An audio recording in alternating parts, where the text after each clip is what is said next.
Welcome, ladies and gents, to the On the Half Beat podcast, episode 2, here with your boy Jermaine Event, Lewis Collins, MMA, and we are joined with my boy Ray. Oh, what did I just do? We're all good. Anywho, welcome to the podcast, ladies and gents. How are you guys doing? I'm good, man. After that news, I finally get a bit of clarity on what's going on in all the divisions. Obviously, never got the one we were wanting. We got the ones that are still good. We've got Islam and Islam moving at 170 and Ilya versus Oliveira. A lot of fights and a lot of moving parts, but at least we've got some sort of clarity on what's happening going forward. But as I said earlier, it's still it's the one I wanted's not happening just yet, but we hold on to that. But we've got other fights good announced, so what do you think, Ray? Yeah, I'm doing all right, thank you. And yeah, just happy to get more clarity on, I guess, big events, big seismic events in the divisions coming up. So featherweight, we was told that, Ilya was leaving. He's finally got his lightweight shot. So now we're going to get some movement there. Just after this big weekend of, big welterweight change, there's going to be another main event at welterweight that we've been looking forward to, which somehow Islam's getting backlash for, but we'll get into that later. Yeah. Middleweight, we've waited for this one for a while as well, and this is going to be the ultimate test of the big unexpected dog in DDP versus Khamzat, the one who was seen to take over the division a long time ago, but he's finally getting a shot to see if he's going to be the present from being called the future. So yeah, let's see what happens. Yes, so going back to the start of this whole thing, this past Saturday, Jack Della Maddalena defeated Belal Muhammad, becoming the new welterweight champion, and immediately Islam says it's time for him to become two-division champion. And then later, a couple days later, Dana White announces they're stripping Islam of the belt. He's going up to welterweight. He will be the first challenger for JDM. He gets to skip the line at welterweight with no welterweight wins, by the way. He's never fought at welterweight, if I'm correct. No welterweight wins. He gets to skip the line. And we also get Charles Oliveira versus Ilia Topuria for the vacant lightweight belt at International Fight Week. Also on that card is Kai Kara-France versus Pantoja as the co-main event. A lot of moving parts. Kevin Lee, we still don't know where he fits into all of this. But what do we say right now? Early predictions, way too early predictions for Islam Makhachev versus Jack Della Maddalena at welterweight. After this performance against Belal, it's obviously hard to tell, and because you've never seen Islam at welterweight, obviously he's big and strong, and obviously his grappling's unreal and his striking's brilliant as well. But seeing him at 170, where they're a lot more powerful, they're a lot more sturdy, I'm interested to see it. I do think it's got to be difficult for him to. He's not got to have as much dominance as what he's used to with overpowering fighters.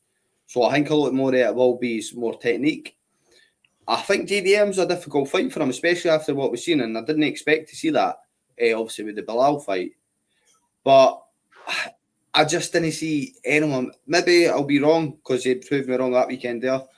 But I don't see like a method to victory for JDM, which might be stupid saying that, but no, that's not stupid. And I've got a feeling Islam moving up to 170, where he does got a lot of weight to 155. He's got Craig Jones in his corner. He said it's part two. It's part two of the war of Australia versus Pakistan. That's the thing. But what do you reckon, Ray? Who do you think take it? It'll be interesting to see because Islam, like you said, Islam's not a small 155er. He's a big 155er. Which, just to address a little bit of criticism on Islam, which is funny because when Habib was going for his run at lightweight, everyone used to get onto Habib saying, "Oh, you're big lightweight. You've cleared the division. Why don't you go to welterweight?" Obviously, he didn't. Cut his career a bit short after his father passed. Mm-hmm. Then you have Islam, who's dominated lightweight, you know, unfortunately didn't get to. I would have loved him seeing face Arman Saryukin. But Justin that fight, Gaethje. Gaethje as well. no comment. But Just clear out the division, you know. no, but here's the thing with Islam. I at least understand with Justin Gaethje coming off the defeat to Max Holloway, it was kind of just like the shine had been taken off him quite a bit. So then now that he's gone up to welterweight, and then people are saying, even though I shouldn't give energy to these, I don't even know what to call them anymore. It's beyond casuals. It's just people that just want to complain just to complain. People saying, Angry at "Oh, the world." yeah, like Islam's running to welterweight." I'm running. I'm like, he's literally dominated lightweight for so long, and now he's doing what you wanted Khabib to do, and people are forgetting as well. They're saying he's running from Ilya To a How we much forget- more difficult fight on paper. for much more difficult fight on paper, and how we forget when Volk was seen as the number one pound for pound guy in the exact position that Ilya was in. Islam faced him not once but twice. Obviously, the second time was short notice, but however, Islam took that challenge, and once Islam beat him, then it became, oh well, Volk's 145er anyway. Mhm. And I'm sure Islam's looking at Ilya like, does he think he can beat him? Of course, Islam thinks he can beat him, and he's probably thinking, if I then beat Ilya, you're then gonna just brush him aside like you did Volk. And I feel like even when you ask Islam about Volk, you can see that he feels like disrespect on Alex's behalf, because he's like, I beat Alex. This is a good fighter, and you guys keep on belittling him like he's not who he is. Yeah. So he's probably looking at Ilya like that same way. Whereas, well, if you're gonna treat me like that after I beat Volk, who's this all-time great, how are you going to, like, if I beat Ilya, then you're just gonna say, well, it's coming from featherweight anyway. So he done the right thing, go to welterweight. But you know, Ilya's the flavor of the month. So then now everyone's going along with this agenda of him running to welterweight, which is hilarious because no one exactly just runs to a higher division, and it's not against a weak champion. You may not know Jack Della as much as you know Ilya, but that's a solid guy, and you saw how he fought on Saturday, this past Saturday. It will be a tough fight regardless. And he's got a black belt in jiu-jitsu. He's got a grappling game. Not a lot of people talk about it, but he's a well-rounded mixed martial artist. Like, JDM is going to be a tougher fight for Islam than he thinks. I don't think he just goes in and ragdolls him, but I think he's going to be better at the striking. The wrestling, he's going to be able to control him. He's going to be stronger than Jack's ever felt before. I think he's going to win. He's just going to be better. I don't know about absolute domination, but he's going to be better on the night. I think if you think about this as well, like obviously people can say that about always ducking Neela to jump up to 170, which is daft. Can you imagine this? I don't know on paper what it is, but if you were to see a face-off sort of thing with Ilya and JDM face to face, just the size difference in that alone, and then you turn around and go, "Oh no, he's scared to fight the smaller guy." Ilya's unreal, but how tall is Islam? Like if you put the two side by side and says, because there is a massive difference. Yeah, it might even look like, because Ilya's not that big a featherweight, and honestly, people like he's not small by any chance, but he's not like he's not like he's a huge featherweight. You know what I mean? Islam's 5'10" and Jack is 5'11". I thought Jack is 6 foot something. No, it said both Jack and Bilal were 5'11". That's incorrect because Jack was clearly taller than him. Maybe he was slightly taller than him. Yeah, but for some reason it had them both listed at 5'11". Sometimes Henry Cejudo is bigger than 5'4", so it's obviously wrong. It's even Google right now says Jack Della 5'11". He seems bigger. But on paper, they're about the same size. They're about the same height. Anyway, that's a natural welterweight. And Ilya's more natural lightweight, but he was a featherweight. So, like Lewis's point, is like if you put Ilya next to Jack Della, then you'll see the difference. And, yeah. But we shall see. I think people just want, because people aren't getting the fight that we all wanted, which we did want. I think Islam seen that fight as sort of like underwhelming. Even though obviously the attention on it would be good, I think Islam just thinks he goes out there and just runs through him that easy. I didn't think he actually sees Eli as much a competition as what some other fighters, especially like welterweight. I think he's got nothing to gain from beating Ilya. Nothing to gain. Which star-wise, I think he does. But when you think in Russia and that part of the UK, like across the world, like the Muslims and that, adore him. He's already as big a superstar as he's got to be. Maybe not in terms of like some other places where like the markets where Ilya is, or like you've got your McGregor fans or things like that. But to his fan base, he's an absolute superstar, similar to Khabib. Yeah, He doesn't need to fight really, the way he sees it. Agreed. And so now that we have that fight, all right, does that mean that pretty much everyone here, because what we're saying about Islam running from Ilya, pretty much everybody sees that Ilya is just gonna beat Charles Oliveira, which is crazy. No, you don't feel that, Lewis? I think that's how everyone's acting. But I honestly think it would not surprise me in the slightest if Oliveira beat Ilya fairly handedly. Genuine. Handedly. It would not surprise me. He's just fought that many people. Obviously, Ilya's fought a few of them now, but think of the names that Oliveira's fought. And he's fought at lightweight. You've never... Everybody Oliveira fights, he drags them into that type of war where it's fighting on the feet and then somebody gets knocked down with it. Similar. I mean, Ilya could starch him. That's the thing. But definitely, Oliveira's got the technique, and I can't believe the fact that people are so disregarding the chance of Oliveira catching him or even subbing him. Or I don't know about subbing him. Would not surprise me in the slightest. I don't know, man. I think Ilya is gonna hurt this man. It will hurt him, but I'm not. I agree with Lewis. Everyone hurts him. Past Oliveira, because Oliveira's submissions also doesn't always come from a straight jits game. It comes from he'll hurt you on the feet, he'll catch you, and then the moment you're like stumbling back, bam, submissions on you, and you're just like panicking around, thinking, "What the hell is going on?" Like he's not going to be able to touch Ilya. Listen, he's the best finisher in the UFC for a reason.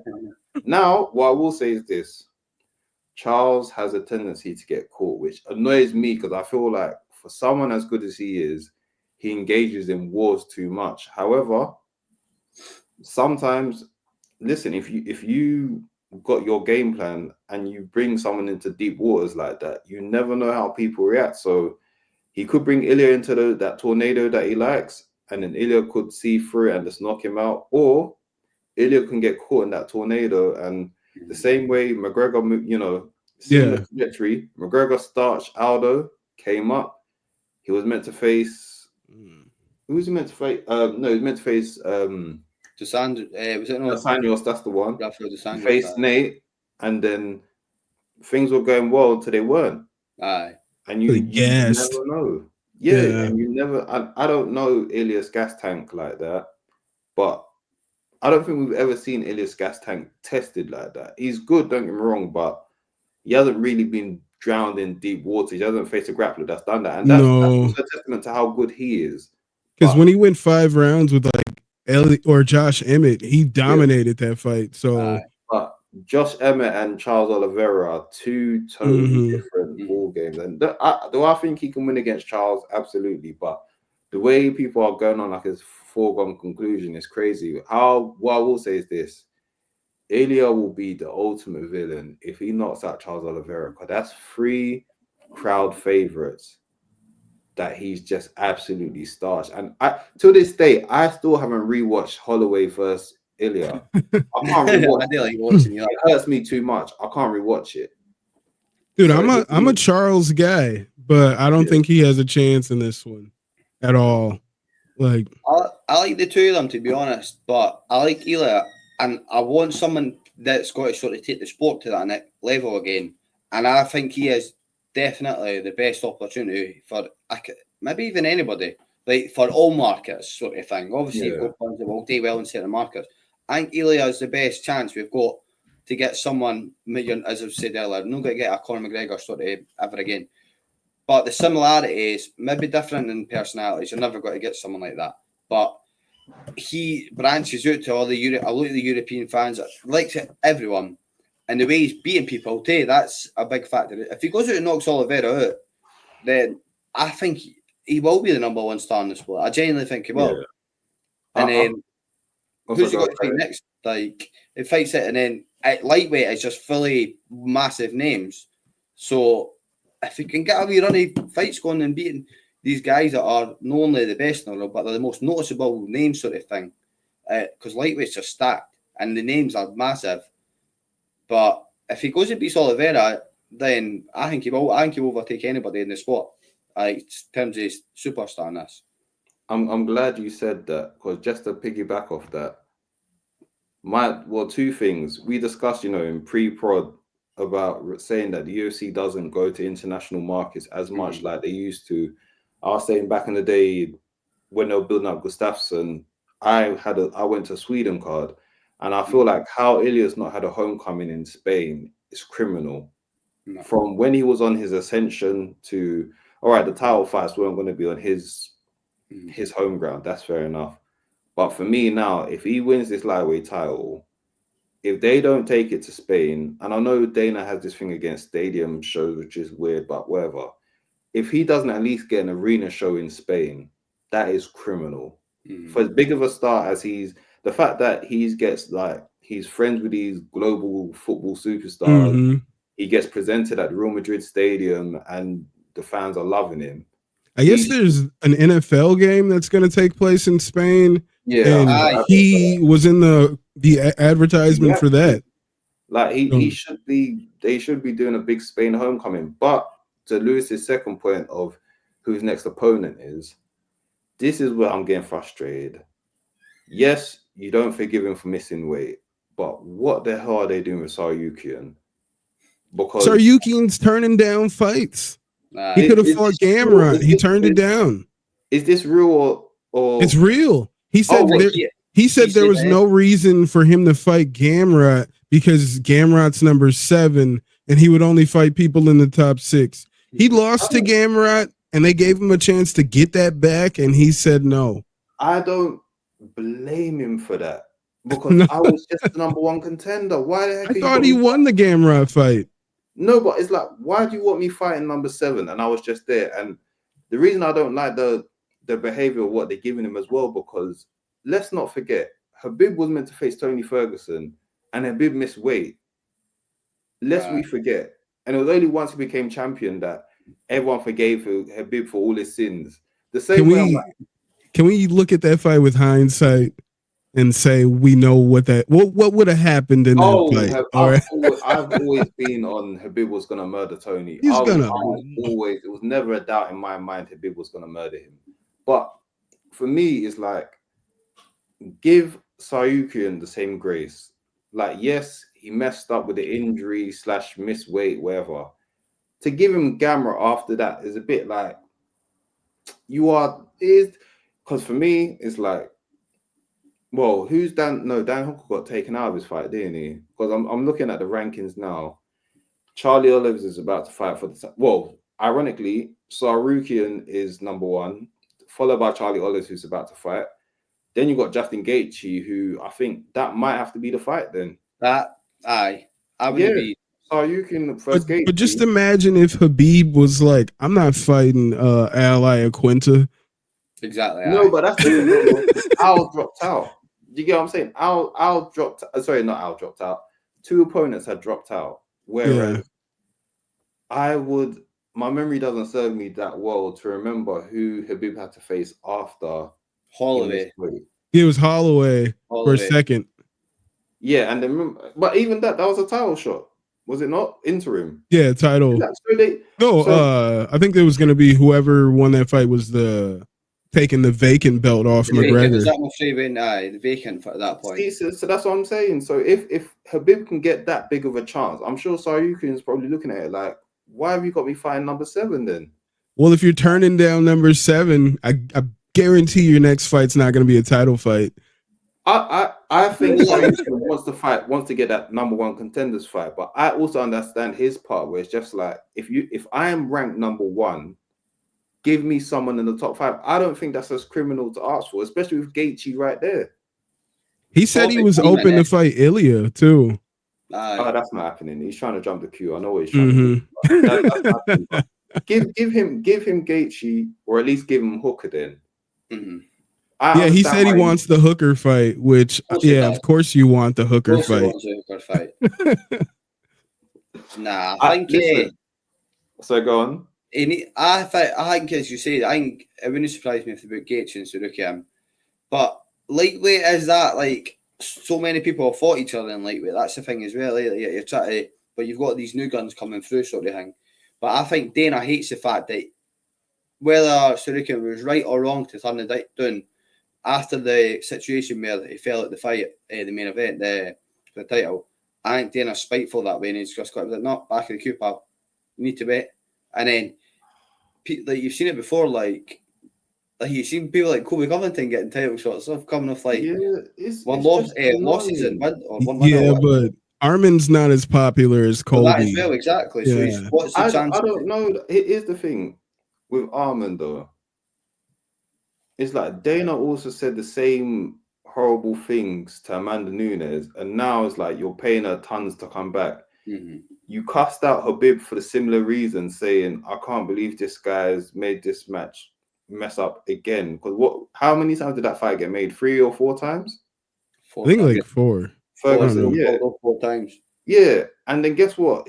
Habib ended up being your biggest star out of it. So my thing with Sarukian, just give him grace. Yes, I understand you're pissed, but don't take the piss out of him.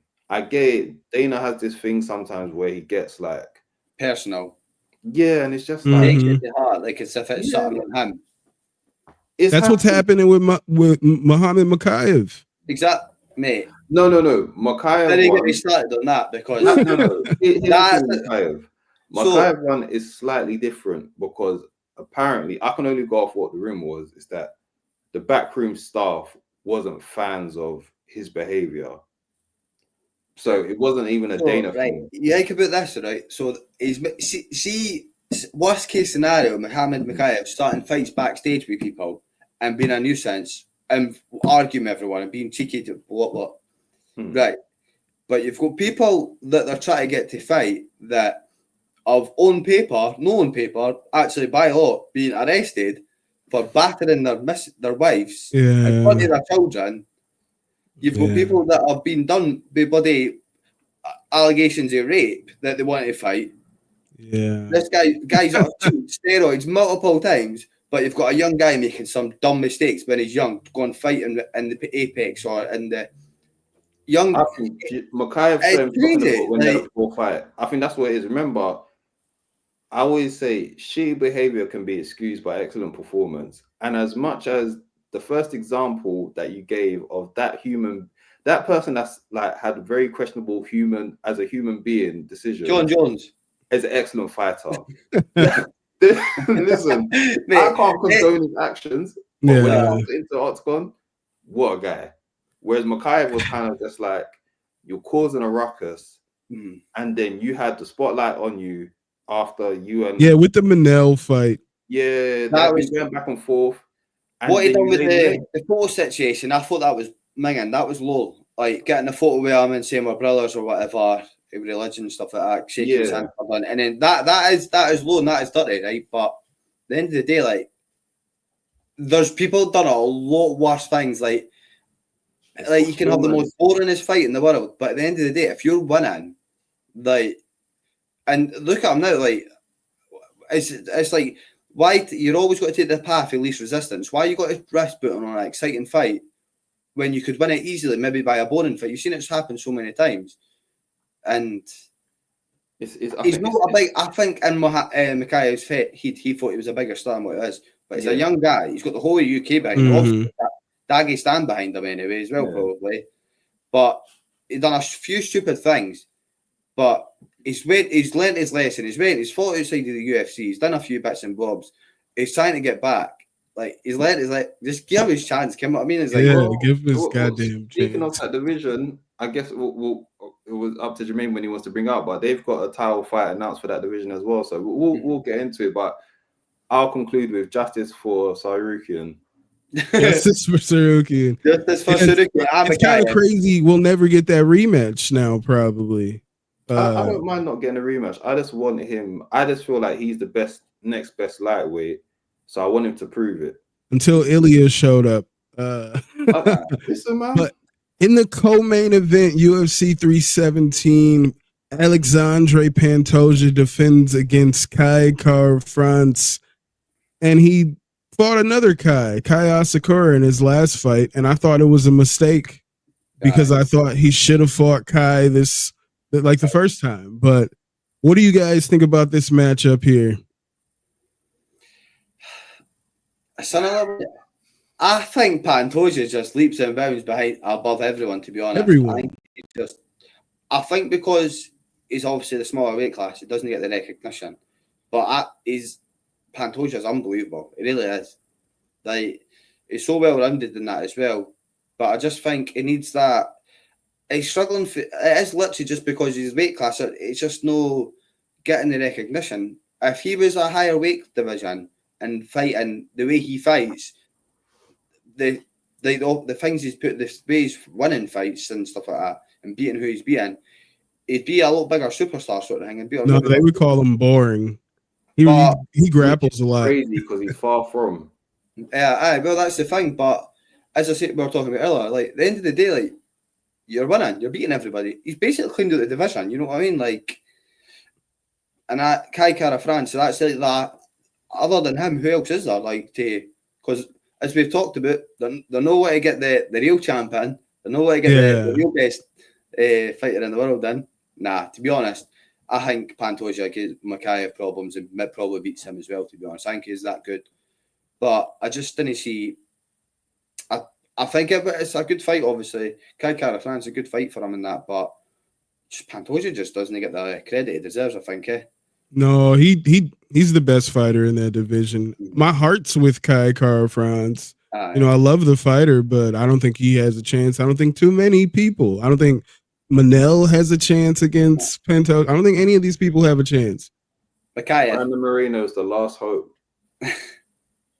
Nah, but we saw how that's gone. Exactly, but that's the thing.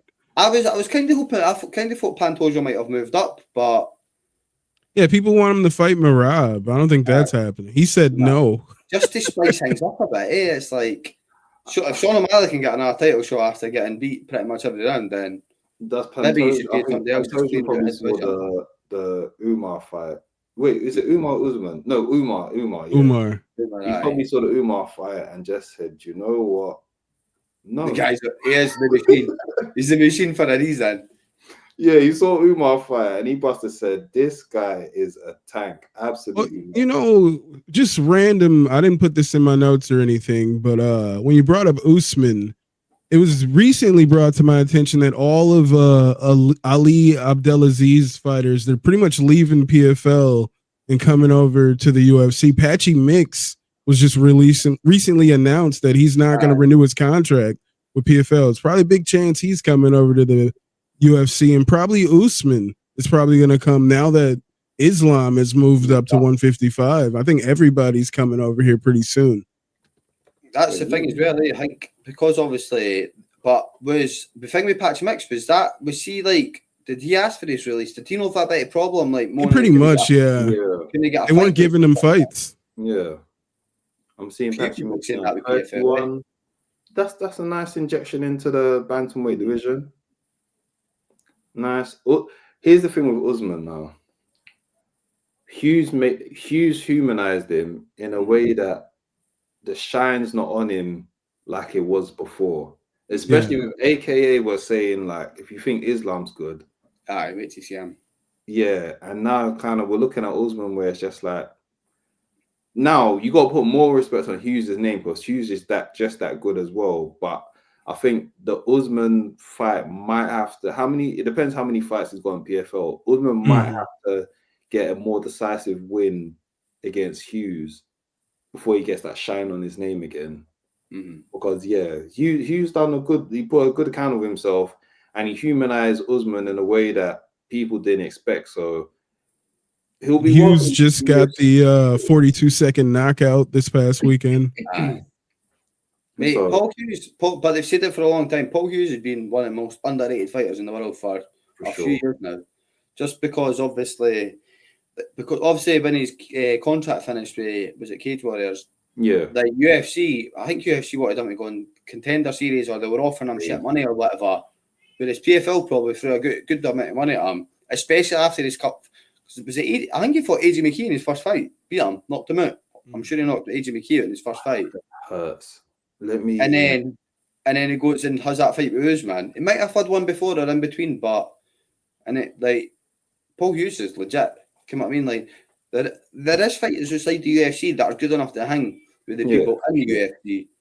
It's just people just didn't get to see it. Excuse me. He beat AJ McKee by a split decision. Was it decision? He knocked him down. I'm sure he knocked him down in the first round. Yeah, that hurt me because AJ McKee was meant to be. Yeah, was meant to be him. Mm-hmm. And I still got hope that he could be something. I still got hope, but is AJ McKee the new Kevin Lee? Could be. I don't know. Hopefully not. He could be. Oh, hopefully not. And to this day, that Kevin Lee stuff hurts me because he was meant to be. Mm-hmm. I truly believed he was going to be the guy, but that's a pod for another day, man. That's a full podcast itself. Yeah, that's what could have been one of MMA's biggest what ifs. Yeah, 100% is, but yeah. Oh, so moving on. Let's talk about UFC Fight Night this weekend. We can touch on the main event if you want to touch on the co-main event. I don't know, Lewis, if you wanted to talk about the co-main. Paul Craig, submission, third round. You heard the ear. Oh, hell yeah. Oh, shit. All right. That's Paul it. Craig's getting it done. Simple as that. Fight will only be going his way. Third round, he's got a triangle, armbar, pull something at the bag. He's beaten two light heavyweight champions in Magomed Ankalaev and Jamal Hill. You know, so remember his arm flobbing about like. Yeah, dude. What a weird career, man. Not weird, but it's just MMA maths don't make sense sometimes. The Bo Nickel fight makes no sense. Nah. I think if Paul had pushed the pace and went for it a bit more, I think he would have beat him. Definitely.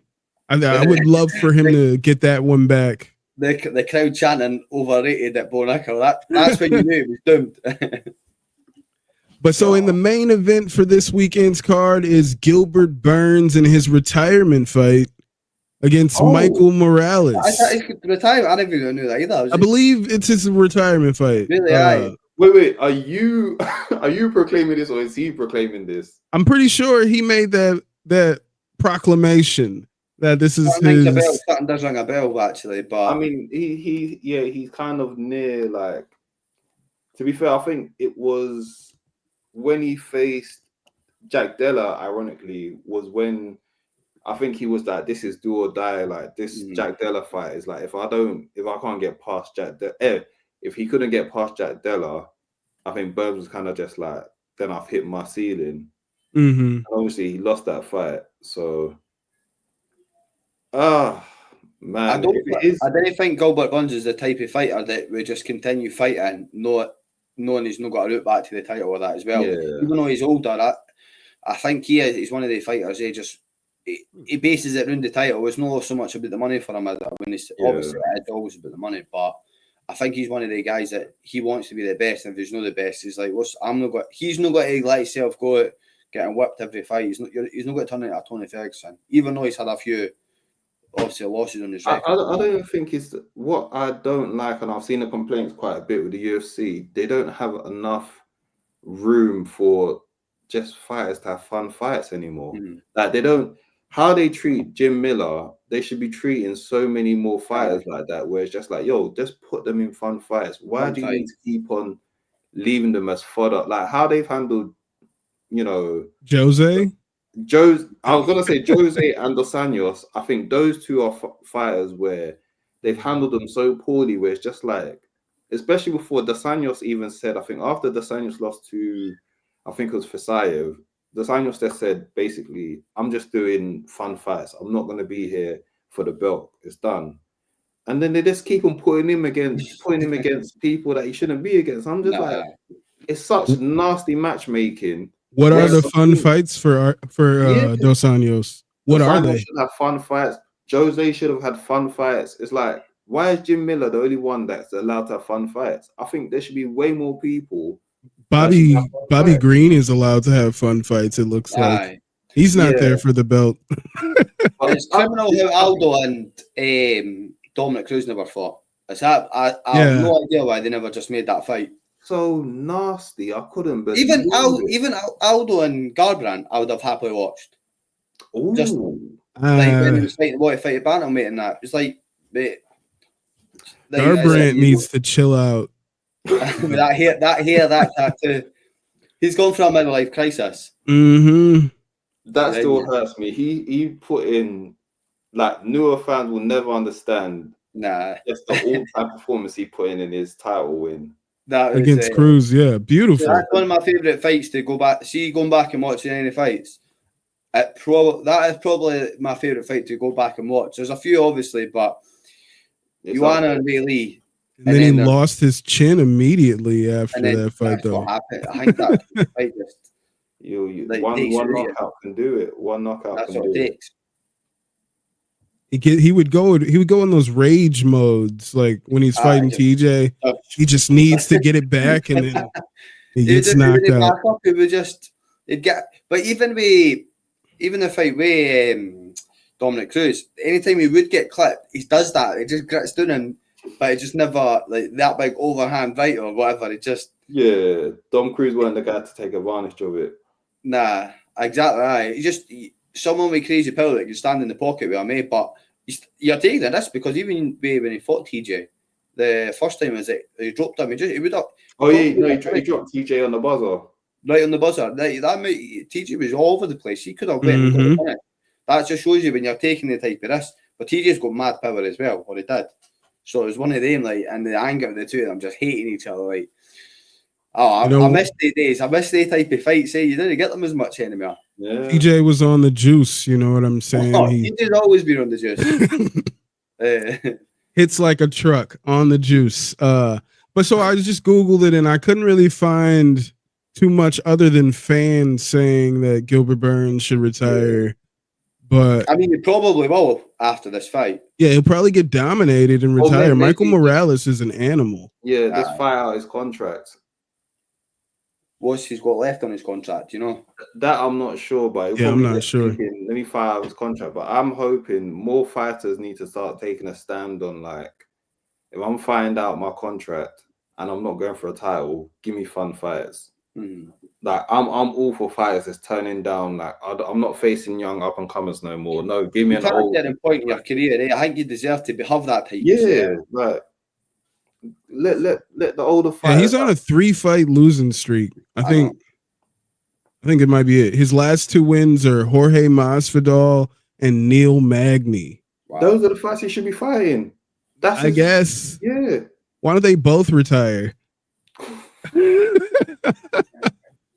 If Burns loses again on Saturday, like, say he doesn't retire, who is he actually going to fight? Like. Yeah, Colby. Colby's a good fight for a lot of people. I'd like to see Colby versus Bilal. Honestly, the truth of it, who actually cares about Colby? Like, honestly, I love Colby. I used to like Colby, but he's just like, no, fuck that guy. I used to love Colby, but he's just a fucking idiot.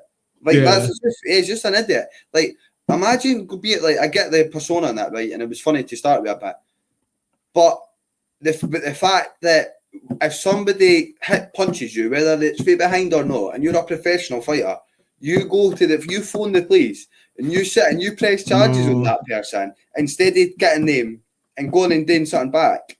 I don't agree with that. I don't totally agree with that, but I also don't like the fact that Colby's had this thing of being a tough guy, and then when someone meets him, every time someone pulls up on him, he's terrified. Doom. I just trash Vidal. Trash Vidal. There's one more. There's one more that Usman. He deserves that though. Colby deserves, because the amount of stuff. There's one thing see the thing with like McGregor. People like when he was coming up, McGregor would talk about their skill set, would get a wee bit personal with them, but you would never hear him talk about people's dads and never even because he didn't need to. If you if I have an issue, right, and then they say, well, we're about to lock you in a cage with him for 25 minutes. You can do whatever you want, and I can do nothing. I'm not gonna get any brownie points for running up on him at a parking lot. Masvidal one, I won't excuse, but he talks like a tough guy, and whenever he gets approached, that's my only thing. Excluding Masvidal, he talks like a tough guy. Even have you seen a clip where he's trying, like, even the persona's getting stupid now because he went up to, like, is it Henry Cejudo? He was trying to tell him, what have you done? I'm just like, it's not funny no more. You just look stupid. Just be yourself. A double champ and an Olympic gold medalist. No, you cannot tell that guy, what have you done? It's stale now because he's basically not a contender anymore. He's Chael's son now. He literally is Chael's son. Chael was likable. Chael's likable. Chael's more real than him. He's literally a character to the point, like, he's a caricature of himself. That's why he's a character. Like, but really, when he's lying in his bed at night, marking out to your gimmick. That's what Colby Covington's doing. He's become a caricature, and it's like, it's not even funny no more. Like I said, his best results losing to Usman. How do you think of it? His best results losing to Usman. Yeah, twice. Right. Both of those fights were amazing. I did used to like Colby, and then some of the stuff I'd excuse what he said. But then the stuff with Leon, I was like, mate. Oh yeah, Leon's my favorite fight, or one of them anyway. I was like, mate, like, there's ways to slag Leon, or there's ways to go deep at fighters, but you didn't have to go at that. Or see, if you're going to do that, when they retaliate, maybe outside of the cage, then you start phoning police, and then you start walking away from the camera. If you're going to be about it, then you talk like that, or just say, I'm going to whip you in the cage. There's nothing you can do. Yeah.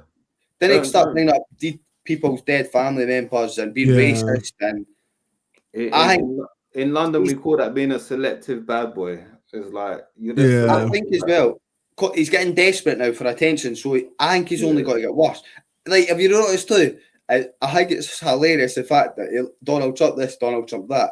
Have you ever heard Donald Trump in any of his meetings or anything when he's talking about fighters mention him once? Like, I've never heard it. Donald walked out when he lost to Leon, remember? Just like, you're not my guy. No. It's like that clip in Toy Story 2 when Andy drops the toy. That's what it is. It's just like he's a caricature of himself.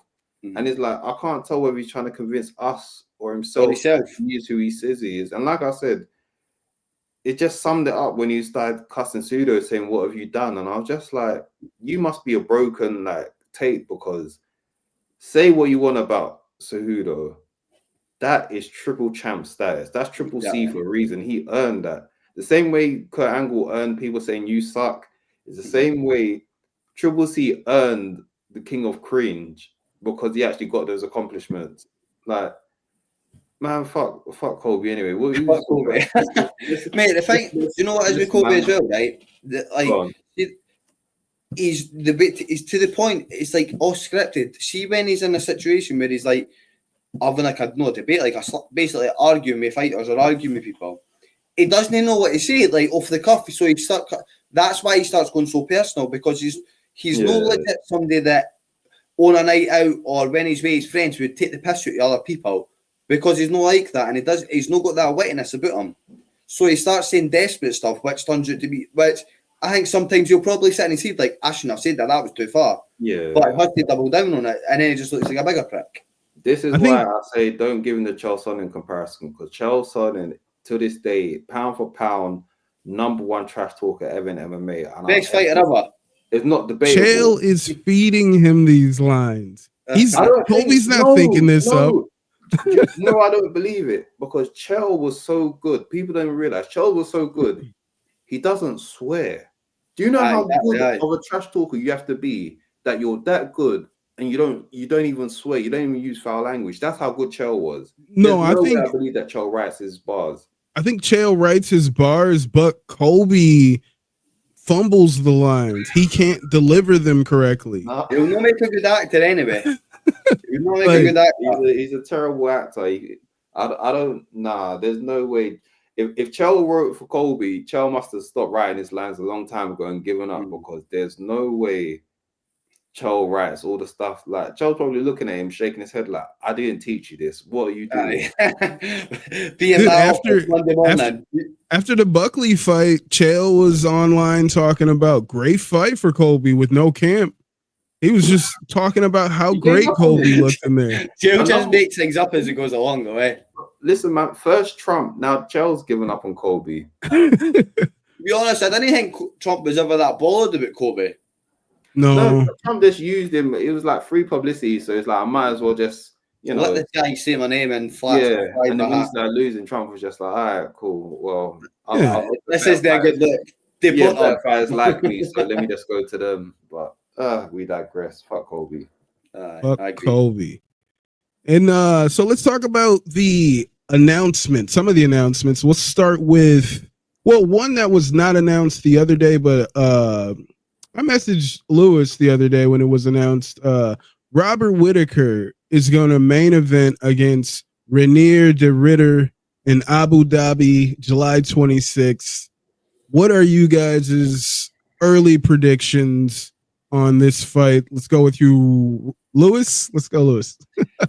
I don't know what to expect out of Whittaker, to be honest, because I think Whittaker on his day just puts a whooping on him, to be honest. Really? But at this point in his career, and the thing is, though, we've only seen the Ridder up against Nickel, who's he's not what anyone thought he was, or if anyone thought he was.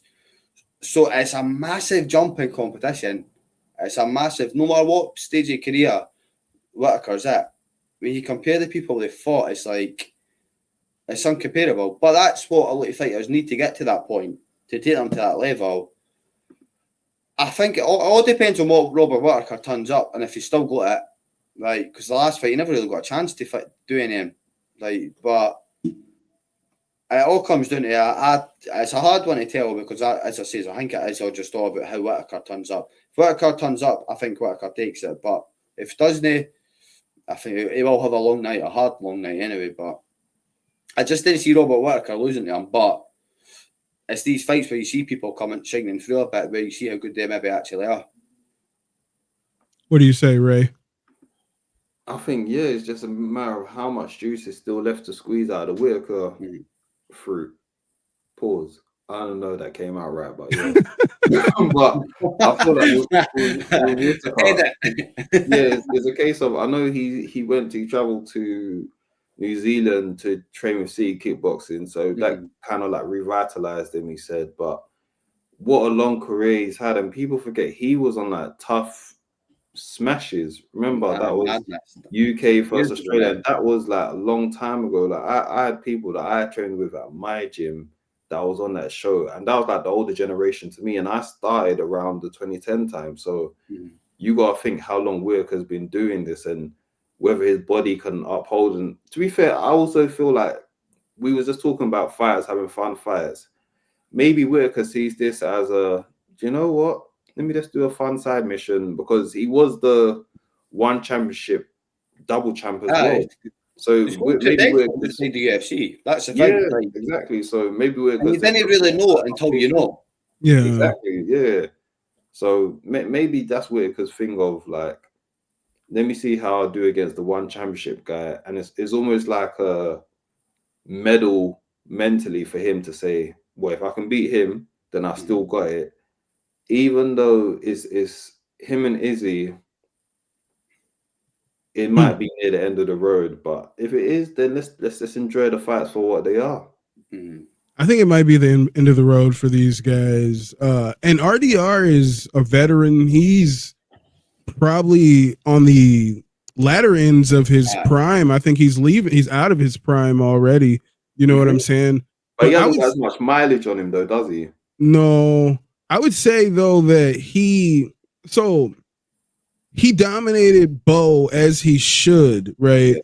But I think everybody he fought before Bo is a lot better than Bo. I think Kevin Holland's better than Bo. I think Gerald Meerschaert's better than Bo. Like, everybody he's fought is better than Bo. And we've seen him in different situations with the striking, with the grappling. I think RDR has more ways to win this one, and he's got the momentum. And Whitaker just got his face broken in the first round. He might be a little gun shy, a little worried about the grappling exchanges in there.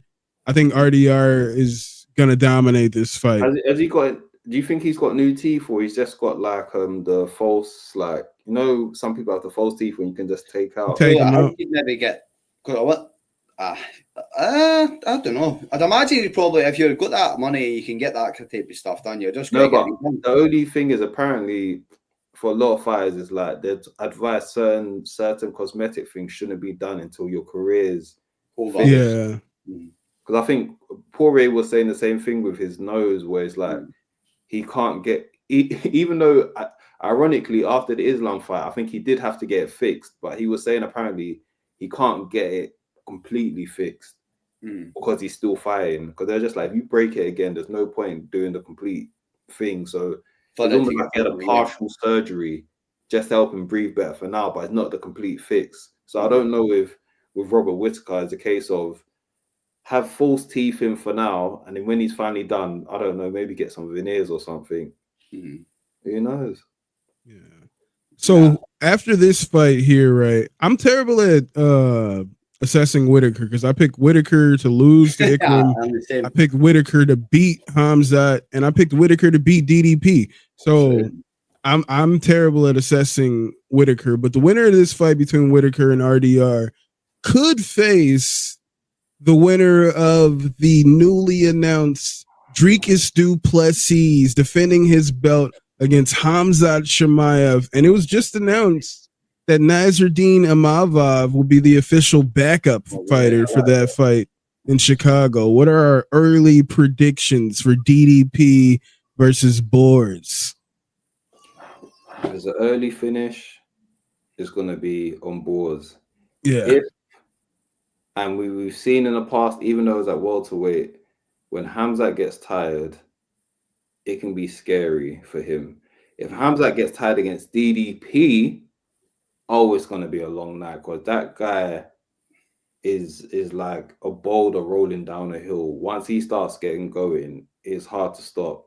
So if it's a short fight, if Khamzat goes in there, chain wrestles him and looks to like grapple him to the floor and submit him, then yeah, it could be a quick night. But if he does one of those bursts and DDP finds a way to survive, it's going to be a long night.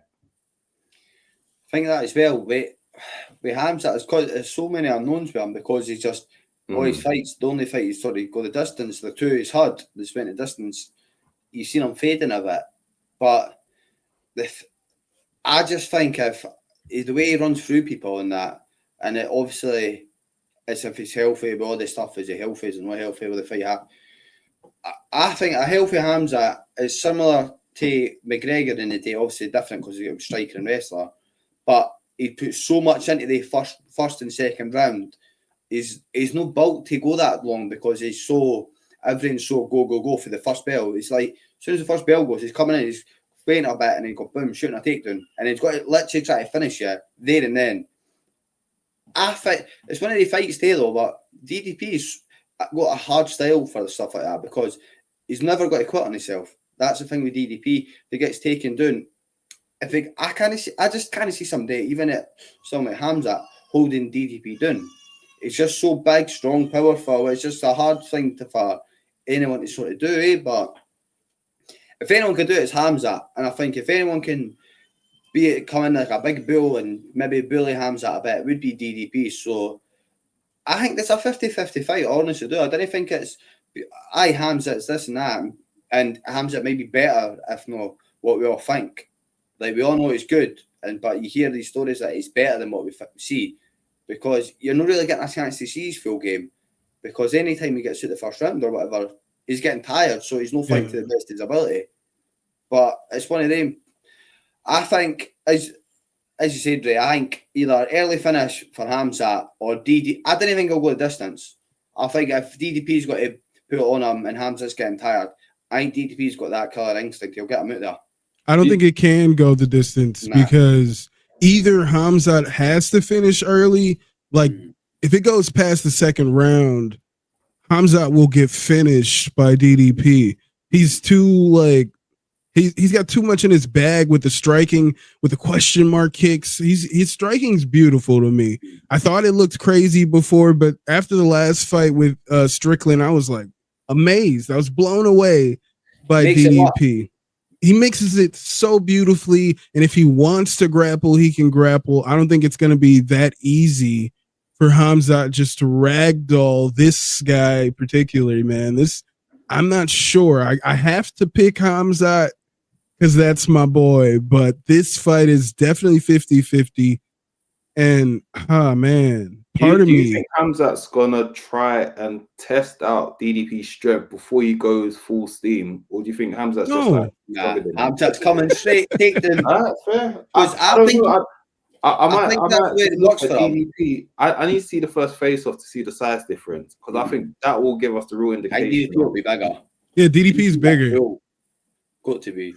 Khamzat's a big guy in that, but DDP's like one of these guys, like you get people that are maybe like jacked and look really toned, muscly, and you just get pure brutally strong guys like and he's just one of the guys who just bulk like that. He's just a bulk like a pure tank. Sure. He's one of them. He's one of these guys who would probably do well in a lot of physical sports, but like some of the other ones, he'd be like, he wouldn't be able to. Oh, horrible. He's just. I think DTP he just doesn't get enough credit, but at the end of the day, he's winning fight after every fight. Like he's not losing. But I didn't see a world where Khamzat gets slightly tired and doesn't get finished, and I didn't see whereas Khamzat's just coming out, going to go for it instantly. Has he gone 5 rounds? Khamzat. Yeah, I don't believe he's gone 5 rounds. 3 rounds with Usman, 3 rounds with Burns, and was puffing at his arse twice. That's what I'm saying. If it goes past the 2nd round, if this fight's in the 4th round, it's over for Khamzat. Thing is, if Khamzat could keep that pace for 5 rounds, which I didn't think anybody other than Merab, it's just these styly fighting. But even Merab can go that because he hasn't got the fast twitch that Khamzat has. So there's a difference. That as well.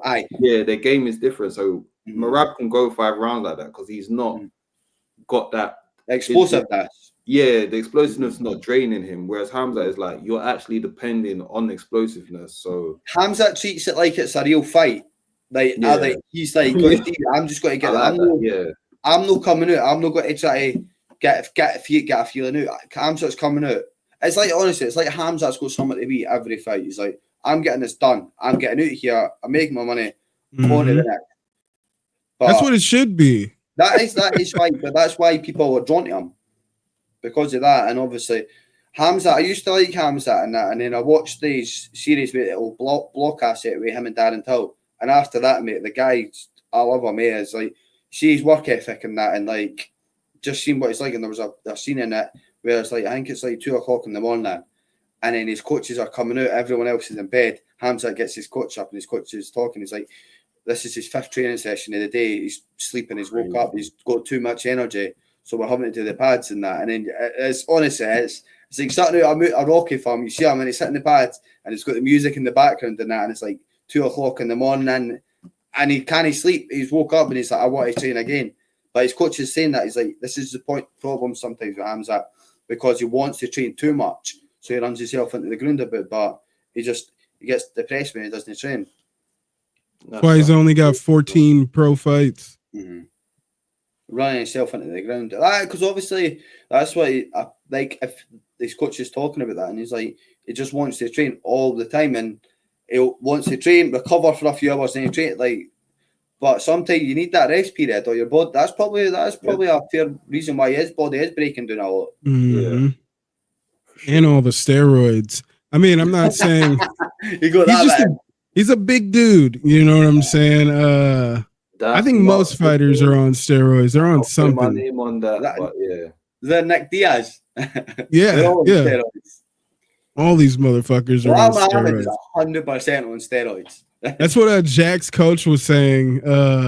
Mate, like you look at the body frame, right? If you want your body, like if you train hard, eat the right. But it's no coincidence. This unbelievable gas that came out of nowhere. This grappling, like, nah, at that age, but I was just Usman's just as well. I think you're right. A lot of, some of them you see and you're like, how are they getting in that shape? But Armin Saryukian. So That man, all the mountain men are all just how are you going to catch them? You know what the dude was like a tank at 22. you got to like, send USADA up into the hills of Dagestan into a wee village somewhere. You know what I mean? Like, come on, I mean, like, there's no chance. Like, yeah. John Jones is hiding under the octagon and that. He's there for the taking. Well, he was just. He's not on steroids or anything. He was just playing around. John Jones got a bad dose of cocaine or something. He said that he was smoking weed or something. So I'm sure he said it was mixed with his cocaine he was taking. Yeah, he was talking about it's probably a mixture. A medley of nice little blend. But Jones is another one, but it doesn't matter. Like you can't judge people for taking steroids because apparently you're allowed to take steroids these days and be the best ever. So if you're, if it's 1-0 for one, if you're going to be on steroids, then let them all be on steroids. I didn't like it, but you can't see one person who's not the best ever and he's on steroids.